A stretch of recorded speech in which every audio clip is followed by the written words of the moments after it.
If you were a typical family in the United States and you bought a house for $150,000 in July 2000, the value of that house by July 2006 would have been $340,000 on average.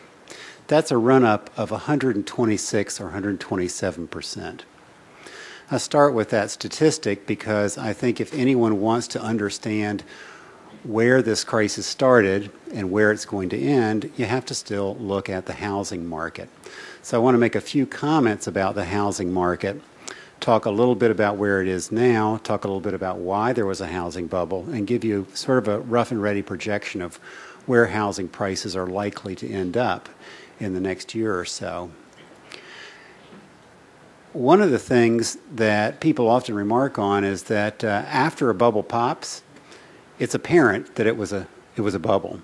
But when people are living it through it, it's not so apparent. I think that's really not true with the housing bubble. I think there were lots of people that pointed out that a rise in price of 100 to 150%, in some locales much more than that, was unsustainable.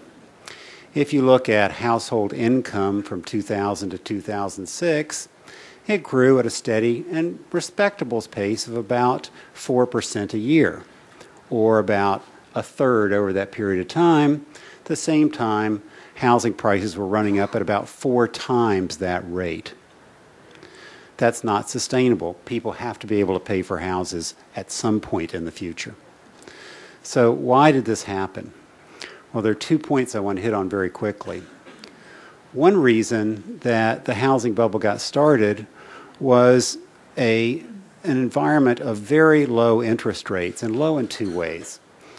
One was that if you looked at short-term interest rates, the rates that the Federal Reserve tends to control, they were very, very low through much of this period, 02, 03, and 04, usually well below 2%.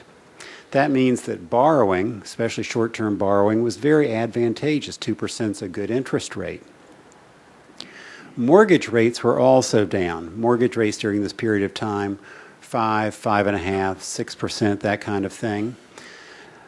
The spread between mortgage rates and short-term rates is a profit opportunity. When you have such a spread between short-term and long-term rates, there's an incentive for people to try and lend as much as possible.